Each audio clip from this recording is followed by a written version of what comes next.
It doesn't matter how far you might rise. At some point, you are bound to stumble.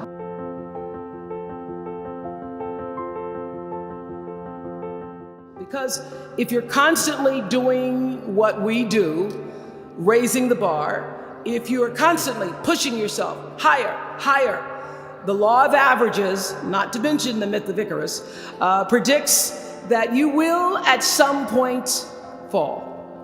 And when you do, I want you to know this, remember this, there is no such thing as failure. Failure is just life trying to move us in another direction. Now, when you're down there in the hole, it looks like failure. So this past year, I had to spoon feed those words to myself. And when you're down in the hole, when that moment comes, it's really okay to feel bad for a little while. Give yourself time to mourn what you think you may have lost. But then, here's the key. Learn from every mistake, because every experience, encounter, and particularly your mistakes are there to teach you and force you into being more of who you are. And then figure out what is the next right move. And the key to life is to develop an internal, moral, emotional GPS that can tell you which way to go. Because now and forevermore, when you Google yourself, your search results will read Harvard 2013.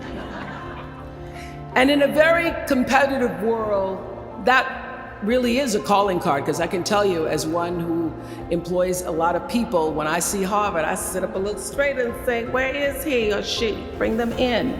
It's an impressive calling card that can lead to even more impressive bullets in the years ahead. Lawyer, senator, CEO, scientists, physicists, winners of Nobel and Pulitzer prizes, or late night talk show host.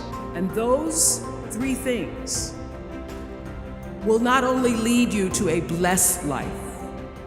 I stand as a witness. My life is so blessed, I can't even take it in sometimes. It will lead you not just to a gifted life and a rewarding life that fills you up, but a sweet life. That's what you want. You want the sweetness. You want it to be so sweet, so that even when the storms come, and they will, you'll know this too shall pass. This too shall pass. The storm is passing over, and you shall not be moved, because you know who you are. When you can do that, grace will follow you, grace and glory. And when they see you coming, it ought to make them proud. They say it's the click of your heels, it's the bend of your hand, it's the palm of your hand, it's the need for your care, because you a woman, you a Spelman woman. My mentor teacher, Maya Angelou. I'm thinking of her a lot because it's Mother's Day tomorrow. I'm gonna have her on Super Soul Sunday, those of you who watch. But I learned so much from her, and when I had finished my school, and I was so proud of myself for building this school in South Africa, and I went to Maya and I said, Maya, that's going to be my greatest legacy, the school. And Maya said, you have no idea what your legacy will be. I go, I know that, but I really think that the school's gonna, be my greatest legacy. And she goes, you have no idea. So I go, yes, ma'am. She said this, and I leave this with everybody in the room, graduates, friends of graduates, family.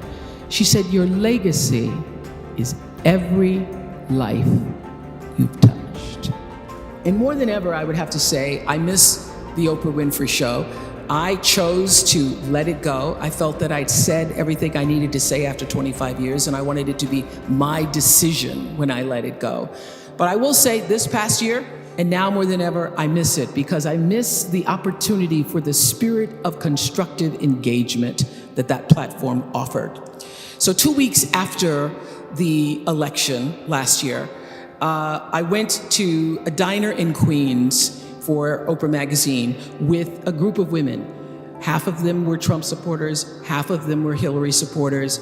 Nobody wanted to come to breakfast. I was like, it's gonna be some great croissants.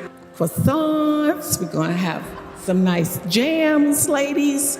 Nobody wanted to sit down and have the croissants.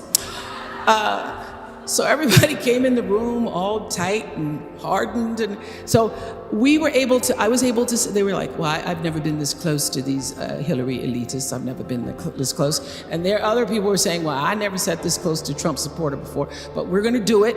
I will tell you, after 2.5 hours, I had those women not only eating croissants, sitting around the table, listening to each other's stories, hearing both sides.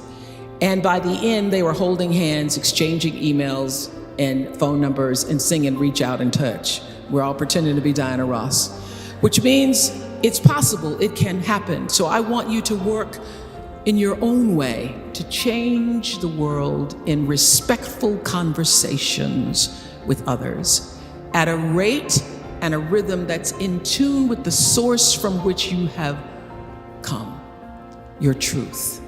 It's not just the big school with your name on it. It's not the awards that you received. It's not the acclaim. It's every single human being you've ever come in contact with. You have left your heart print and your legacy. I remember the story of a man who was a police officer who his heart had stopped, and they weren't even able to get him to the emergency room, and just cut him open on the floor of the hospital as he was entering the hospital and massaged his heart, he said, for 9 minutes, trying to bring him back. Sounds incredible and unbelievable, but the story he told of having a near-death experience, whether you believe it or not, the impression it left with me was something happened there. I don't remember his name, but the story has lingered in my spirit and abides with me. He said, I didn't see Jesus, but I did have what I thought was my own life review. I was able to feel in a way I cannot explain, he says. It felt like real time, but I know it couldn't have been because I wasn't gone for that long. But I was able to feel in what felt like to me real time every single thing I ever did.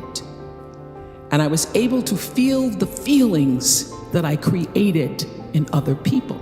I was a wife beater, he said. I used to beat my wife.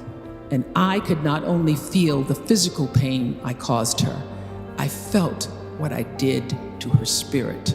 I broke her heart. So when I came back and realized I wasn't dead, I decided I'm gonna feel things differently. I'm gonna try to feel everything with love. I'm gonna feel everything with love so that I can live everything with love. So that's my wish for you. Feel everything with love, because every moment you are building your legacy. I am so full, my cup is running over. That's what you want. You want your cup to be so full, it's running over, so you have enough to offer others. If you do not have something, a spiritual practice, maybe it's music or dancing or time, just time for yourself to feed, nurture your own spirit, you'll run out. Your tank will become empty. You will burn out and not have anything left to give.